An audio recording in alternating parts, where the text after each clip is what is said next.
Amsterdam overtaking London as Europe's biggest share trading centre has been labelled a short-term issue by an independent economist, with Britain set to thrive in the long run. Julian Jessop, an economics fellow at the Institute of Economic Affairs, who has previously worked for the Treasury and global banking firms, has backed the long-term future of the UK's finance sector. This week it was announced stock exchanges in Amsterdam traded €9.2 billion $11.15 billion a day in January, compared to London's $8.6 billion, according to the CBOE exchange, which operates in both cities. The shift to the Dutch capital has been blamed on Brexit, with euro-denominated trades moving to the EU due to Brussels rules.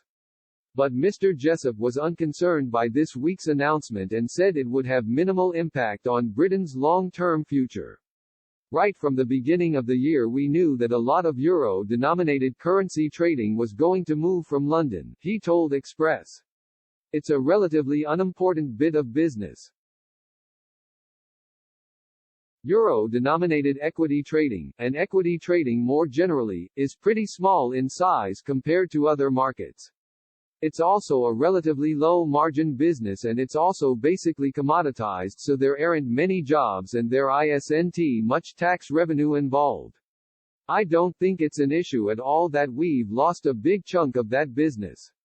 EU rules require EU-based firms to trade interest rate swaps and credit default swaps either inside the bloc or from a country whose standards have been recognized by Brussels.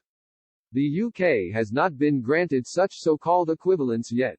The EU has said it needs information about Britain's intentions to diverge from EU rules before granting such access. However, Prime Minister Boris Johnson's spokesman said London had already supplied the necessary paperwork, adding it is in no one's interest to block UK access to the EU. Mr. Jessop told this website Brussels' protectionist game would come back to haunt the bloc. He said, the short-term impact is negative, but a small one. The bigger picture though is what's going to happen over the next few years.